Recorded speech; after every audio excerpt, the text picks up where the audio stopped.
también en algunos desayunos que tenía con mis compañeras y compañeros de mi grupo de investigación, era un tema que íbamos a hablar. ¿Cuánto la sociedad, las circunstancias sociales y políticas afectan la investigación científica? Según vosotros, ¿tienen que afectar la investigación científica, sí o no? ¿Y cómo? Una cosa, decimos, la sociedad y los conocimientos, la creencia de cada persona, lo que son los ideales, ¿cómo puede afectar vuestra producción científica? ¿Y cómo vuestra producción científica puede afectar a la sociedad? ¿Creéis que es importante o creéis que no es importante? ¿Creéis? Sí, ¿no? ¿Creéis que hay una relación? Pues entonces estamos todos de acuerdo, entonces me voy, ya no convenzco a nadie, pero lo que sí... ¿Puedo pasar la diapositiva? Ah, vale, perfecto. Pues perfecto, sin ningún problema. Entonces, en mi presentación lo que es que vamos a hablar, si queréis, mientras tanto hablo de los servicios que tenemos en el vicerrectorado, que tengo, que no es mío, yo estoy trabajando, represento ese vicerrectorado. Nosotros nos encargamos de lo que se llama compromiso social. Mi vicerrectorado tiene un nombre muy largo. Todo lo que tiene ley número 1, todo lo que tiene nombre muy largo en política tiene presupuesto muy corto. Vicerrectorado de Igualdad, Inclusión y Compromiso Social. Nosotros velamos para que las políticas de igualdad e inclusión de la universidad se mantengan. Nosotros nos encargamos de lo que es el plan propio de cooperación de la Universidad de Córdoba y de todas las políticas que garanticen la igualdad de oportunidades de todas las personas en la Universidad de Córdoba. También nos encargamos de todas las relaciones que hay con todas las entidades sociales y toda lo que es transferencia social, aparte de relación social con la ciudad de Córdoba, con la comunidad autónoma y con la provincia. Entonces, en este sentido, creemos que es importante investigar para la sociedad. Y yo también quiero, mi experiencia, como yo vengo soy profesora de química física y termodinámica aplicada, vengo de ingeniería, también quiero enfocar también ese razonamiento desde el área más científico-técnica, porque entiendo que quien hace investigación en ámbitos más sociales, eso lo tiene claro, pero desde un punto de vista científico-técnico a veces tenemos un poquito la convicción de estar un poquito aparte, ¿no? Aparte e incluso por encima de lo que está ocurriendo en el mundo. Entonces hago un ejemplo siempre sobre el ejemplo de la importancia entre la sociedad, las convicciones morales, las éticas, también la ideología, entre la ciencia y con la ciencia, lo hago a través de un ejemplo del grupo de Via Panisperna. ¿Por qué hablo del grupo de Via Panisperna? Porque soy italiana también, entonces a cuento de lo que sé. Via Panisperna es una vía que hay en Roma. El grupo de Via Panisperna era un grupo de investigadores, hablo al plural masculino porque eran todos hombres, ¿vale? De investigadores del primer departamento de física aplicada de Italia, ¿vale? Ese grupo se formó en 1934 y fue liderado por Enrico Fermi. Enrico Fermi estuvo abierto muy pocos años, pero en esos pocos años consiguieron un Nobel. ¿Por qué? ¿Qué ocurría en 1934? ¿Quién sabe qué hace en 1934? Cada país en Europa estaba invirtiendo muchísimo en ¿cómo? En el ejército, pero algo más. Estábamos entre las dos guerras y ¿qué había entonces? Armas nucleares. Muy bien, ¿tú desde qué facultad eres? Muy bien, ¿ves cómo todo lo que es trabajo de la interdisciplinaridad es algo que de cara al futuro es súper importante? Muy bien, el armamento nuclear. Todos los países europeos estaban intentando invertir muchísimo dinero en el nuclear. Lo que se hablaba de la fisión nuclear, ¿vale? La fisión nuclear Entonces, trabajar en la fisión nuclear para el armamento nuclear. Este es el grupo de Panisperna. A mí siempre me ha interesado muchísimo ese tema, más por su trasfondo ético que otra cosa, y por eso un día, yendo a Roma, obligué a mi hijo a ir allí. ¿Ve? Yo estoy en 2019, estamos en Vía Panisperna, y mi hijo ya aburrido, mamá, y fuimos a ver lo que es el laboratorio de Vía Panisperna. ¿Qué es la fisión nuclear? La fisión nuclear, ¿quién que estudia física puede explicarlo mejor que yo? ¿Alguien que sepa de fisión nuclear? ¿Nadie? Bueno, pero algo. La fisión nuclear significa la rotura de un átomo de uranio, de un átomo muy grande, ¿vale? Un átomo de uranio y además inestable, ¿vale? Átomo de uranio pesado, en diferentes núcleos cuya suma de protones es igual a la suma de protones del átomo, y la liberación de unos cuantos neutrones y muchísimas energía. Una fractura muy grande donde creamos otro tipo de materiales y producimos muchísima energía. Esa energía es la que hay en las armas nucleares, pero también la tenemos en los reactores nucleares. ¿Qué diferencia hay entre un reactor nuclear y un arma nuclear? ¿Qué? Dime. ¿Cómo? Exactamente. El tema que esos neutrones que bombardean son lentos, ¿vale?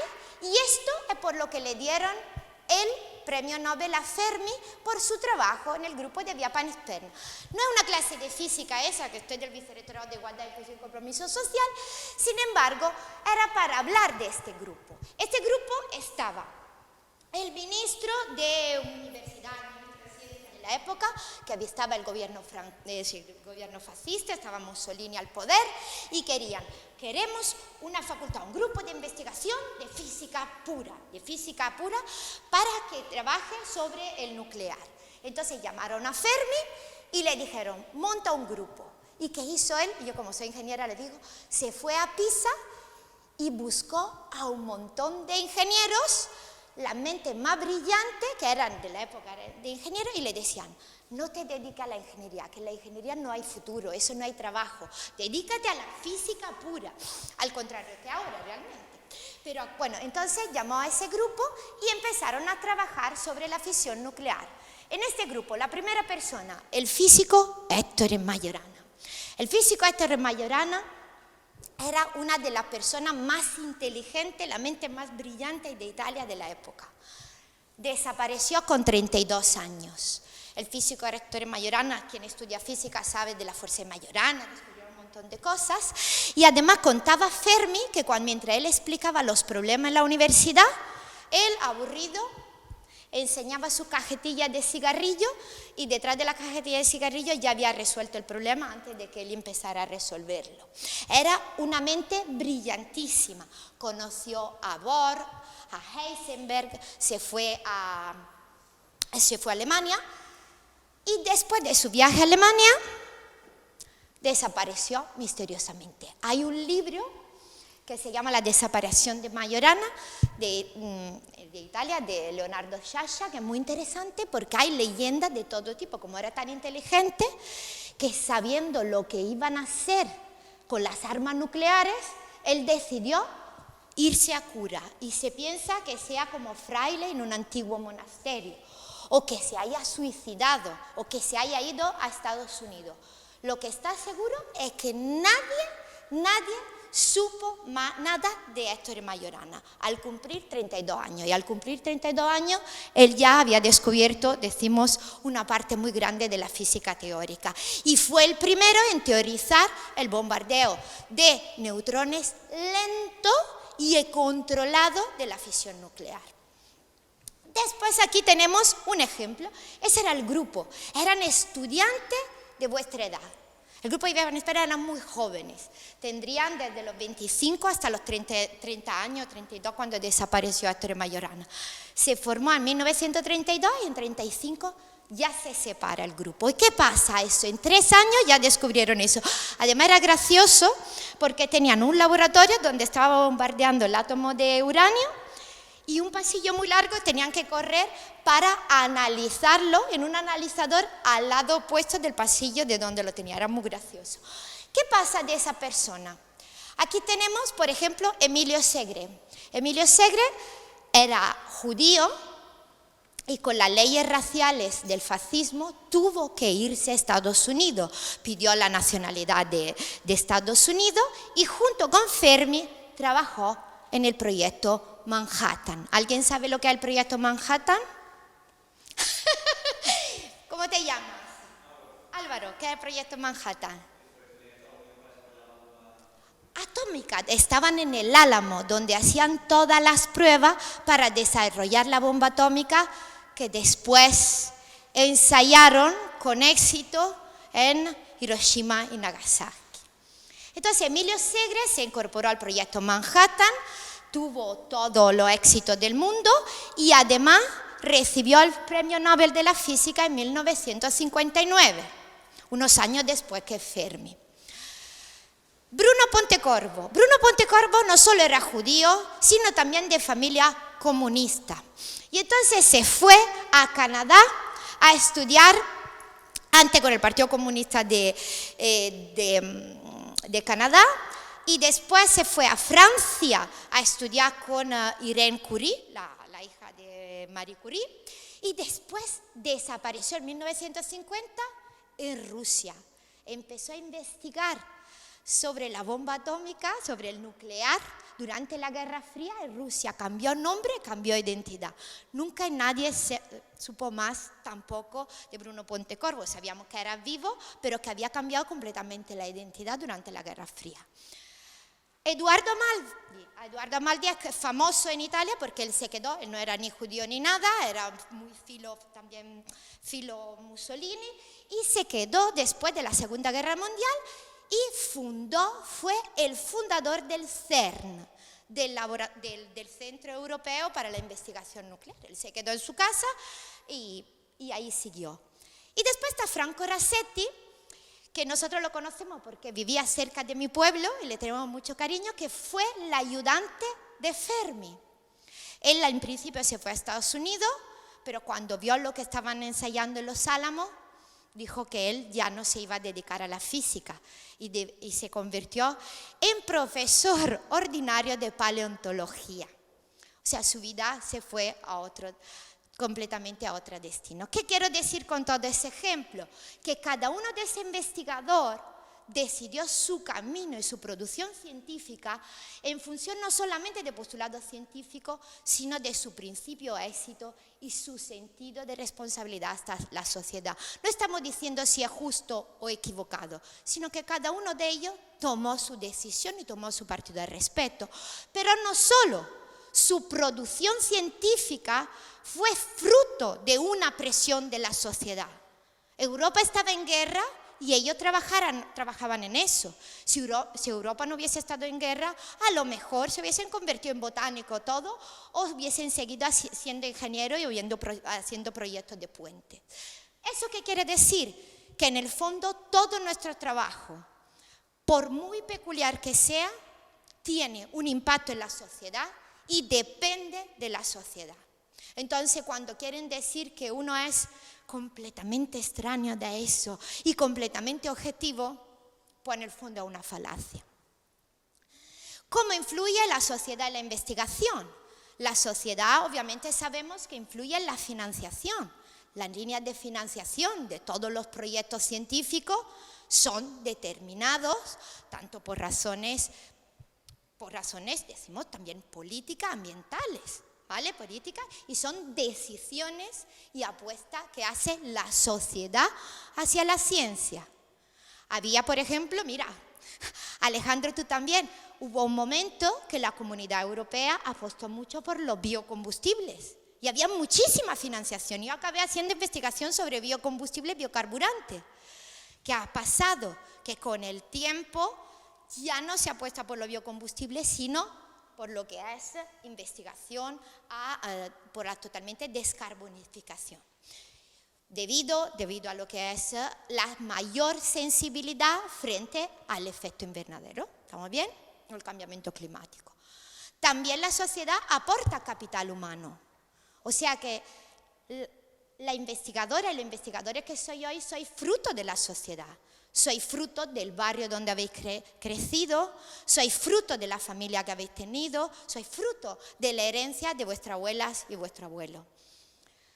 También la demanda, la agenda política y el marco político institucional. Nosotros no podemos ser extraños y extrañas a todo eso, es imposible. ¿Y cómo la producción científica influencia la sociedad? Influencia, como bien ha explicado Alejandro, en la transferencia. La transferencia es lo primero que podemos hacer. Una patente. Lo importante que es la transferencia en todo lo que ha sido la industria del frío o la termodinámica. Termodinámica es mi razón de vivir. La termodinámica, sabemos que la máquina de vapor fue inventada 100 años antes del primer principio de la termodinámica. Eso fue transferencia pura. Crearon la máquina de vapor y no sabían ni cómo era al principio, pero eso fue una parte de transferencia. La formación, la divulgación, lo que hace la unidad de cultura científica, lo que intentamos hacer nosotros, y eso cada vez es más importante, lo hemos visto durante el COVID. Si no conseguimos formar y sabernos explicar con nuestra familia, nuestros amigos, nuestra amiga, nuestro colega en el bar tomando una cerveza y no sabemos explicar ciencia lo que hacemos, la sociedad dejará de tener confianza en la ciencia. Y si la sociedad deja de tener confianza en la ciencia, no solo no vamos a tener presupuesto para hacer nuestra investigación, sino que posiblemente el día de mañana sea mucho peor. Después, también la producción científica puede contribuir a lo que es la equidad. Cuando la ciencia se hace para todos y para todo el mundo, permite a que todas las personas, también las más desfavorecidas, puedan acceder a productos y hallazgos de calidad. Y también a la sostenibilidad. La comunidad científica lleva hablando muchísimo sobre el cambiamiento climático, pero creemos que es importante. ¿Cómo voy? Malísimo de tiempo, como siempre. Pues entonces ya un breve recorrido sobre el tema yo quería hablar un poquito sobre la importancia del enfoque de género en la ciencia, pero voy un poquito, os mando algunos datos y terminamos, ¿vale? Que tendréis hambre y ya estaréis fritos.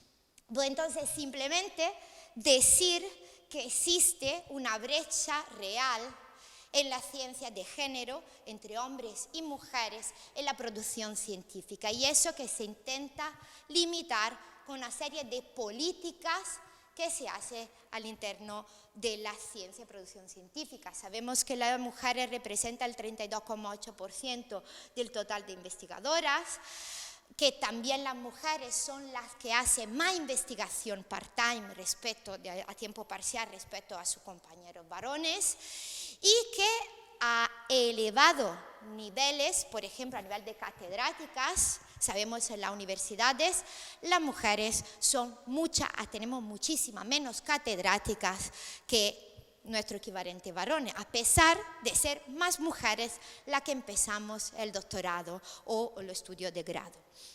Y sobre todo hay una cosa también muy importante en la que estamos trabajando desde la unidad de igualdad, desde la unidad de cultura científica y también de política científica, que el 66% en 2021, el 66% de las mujeres declararon de haber experimentado en su vida algún tipo de violencia de género en el trabajo.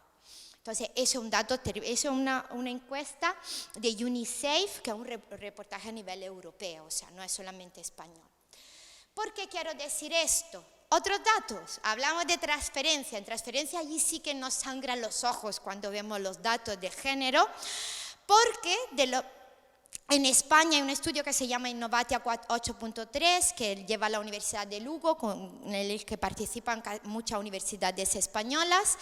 Y de los 50 IP más importantes en transferencia, solamente el 16% son mujeres. Pero aquí tenemos que del total de personas que participan en spin-off, en empresas creadas de base tecnológica, o sea, cómo construiros un futuro, solamente el 6% son empresas con solamente mujeres. Esos son datos. Cuando hablamos de ciencia, hablamos de datos, no hablamos de opiniones. Esos son datos. También hay muchos estudios, el efecto Jennifer Jones es un poquito antiguo, pues este es un estudio que se hizo una universidad de Estados Unidos, y no me acuerdo ni cuándo, en 2012, donde se mandaron más de 100 currículum a todos los centros de investigación de Estados Unidos. El mismo currículum, solamente 100 currículum tenía el nombre de Jennifer y 100 currículum tenía el nombre de John, con la misma característica de un estudiante postdoctorado, que se vio que al tener la misma calificación a los jefes y a la jefa, independientemente del sexo y del género, es importante, de quién ejercitaba el liderazgo en los grupos de investigación, se le decía cuánto dinero anual se le iba a pagar tanto a Jennifer o a John, dependiendo del currículum que le llegaba. Y el promedio del salario de John fue $30,000 al año, respecto a los $26,000 al año que se le ofrecía a Jennifer. Y así como también la evaluación, hubo una verificación desde el punto de vista estadístico significativo, una diferencia muy grande. Siempre hablamos de efecto Matilda, efecto Mateo, del principio Pitufina y el muro de corbata, pero no voy a hablar en eso porque vamos malísimos de tiempo y queréis almorzar, pero si queréis saber algo más sobre discriminación en la ciencia desde un punto de vista de género, os aconsejo que os interesáis en ese sentido. No More Matilda es sobre todo la invisibilidad de la mujer en la ciencia, el hallazgo de la mujer en la ciencia. Aquí tenemos Pitufina y aquí tenemos el efecto del muro de corbata. El efecto del muro de corbata o el efecto Pitufina es que siempre en un grupo de investigación para demostrar la invisibilidad o en una película como puede ser La Guerra de la Galaxia o en Los Pitufos, son todos hombres y hay una mujer para hablar de diferencia cuando las mujeres somos la mitad de la población, ¿no? Entonces, lo único que quiero decir es la perspectiva de género en investigación europea y la conexión que hay, cuánto el programa Horizon Europa apuesta por la igualdad de género. Aquí vemos cómo fue la evolución del marco europeo. Sabemos que el marco de financiación europea, del espacio europeo de financiación, nace en 1984, pero no es desde 1995 el evento más importante, que es la conferencia de Pekín, de Beijing, donde un montón de mujeres de todo el mundo se pusieron y se plantaron para decir que las cosas iban a cambiar, que se empieza a introducir criterios de género en la política científica. ¿Qué ocurre ahora? ¿Qué ha pasado? ¿Qué ocurre ahora? En Horizon Europa, sabemos que el programa Horizon Europa es el actual vigente, donde se da toda la financiación europea en marco de ciencia con la que se paga vuestro laboratorio, vuestro futuro sueldo y todo, tienen un fuerte, remarcado directrices de igualdad de género. Primero, en términos de elegibilidad. Ninguna entidad, ni pública ni privada, puede pedir financiación europea si no tiene un plan de igualdad de género vigente, publicado y aprobado por el órgano de máxima importancia. En la Universidad de Córdoba acabamos de aprobar el tercer plan de igualdad y eso es muy importante. En criterios de concesión, por defecto, todas las propuestas de proyectos tienen que tener enfoque de género. ¿Qué queremos hablar de enfoque de género? Que en la investigación tenemos que tratar y investigar cómo afecta nuestro hallazgo tanto en hombres como en mujeres. Pero no solamente, ya explicaremos después. Y después hay los criterios de clasificación y desempate, se valora muchísimo el hecho que los equipos de investigación sean igualitarios, o sea, haya una proporción equilibrada 40-60 de hombres y mujeres. ¿Cómo hacer perspectiva de género en la investigación? Hay dos formas. Primero, en los contenidos, Gender y Research Content, o sea, en todos los contenidos de la investigación que haya contenidos de género, preguntarnos, por ejemplo, si las cuestiones son sensibles al género, las que nos ponemos, o, por ejemplo, si los datos que seleccionamos son sensibles al género. ¿Por qué? ¿Qué ha pasado en mucho tiempo en la investigación? Que la mayoría de productos de investigación también que se ha hecho, imaginamos en términos, pero no solamente médico, en ingeniería, en muchos ámbitos de las ciencias experimentales, se ha realizado sobre todo con hombres. ¿Y por qué pensáis que se ha realizado solamente con hombres eso? Porque el mundo, no solamente por el patriarcado, eso se ha hecho por una cuestión de practicidad. Cuando se hace un estudio con muchas personas, ¿qué queremos que haya? ¿Cómo? Queremos no que haya heterogeneidad, pero que haya una homogeneidad de factores de variación, ¿no? Queremos variar nosotros una condición y todo el resto de condiciones que se mantengan iguales. Y si yo, por ejemplo, quiero cambiar la alimentación en las dietas de un grupo de personas y otro grupo de personas, ver el efecto que tienen, yo qué sé, en su salud o en su ritmo cardíaco, yo qué sé. ¿Cuál sería la cosa más fácil? Tener muchas personas que hacen todo lo mismo, que comen lo igual, que se levantan a la misma hora. Y a vosotros viene la idea de dónde se solía hacer, dónde siempre se ha solido hacer esos tipos de investigaciones. En la cárcel. Y en la cárcel normalmente había casi siempre hombres. Mucho más hombres, la tasa de hombres en la cárcel es muchísimo más alta. Entonces siempre en muchos estudios científicos los resultados se han hecho, muchos medicamentos, muchas cosas se han testado sobre todo sobre hombres.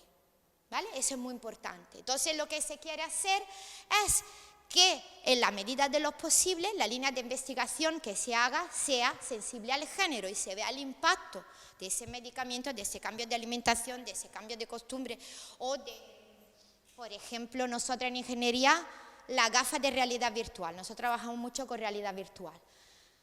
¿Por qué? Se dice, las mujeres tienen 3 veces más que los hombres virtual sickness, significa enfermedad, o sea, la realidad virtual, que tienen mareo, que no les gusta la realidad virtual. ¿Sabéis por qué? Porque exactamente, la distancia entre el punto central y donde están las pupilas están diseñadas en la medida estándar de un varón con una determinada altitud y con una medida. Y sabemos que el punto de enfoque varía muchísimo, aunque estemos variando milímetros de distancia. De hecho, se ha visto que cuando podemos variar la distancia entre los puntos focales de la gafa de realidad virtual, las mujeres dejan de tener virtual sickness, ¿vale? Entonces hay cosas que pueden cambiar muchísimo.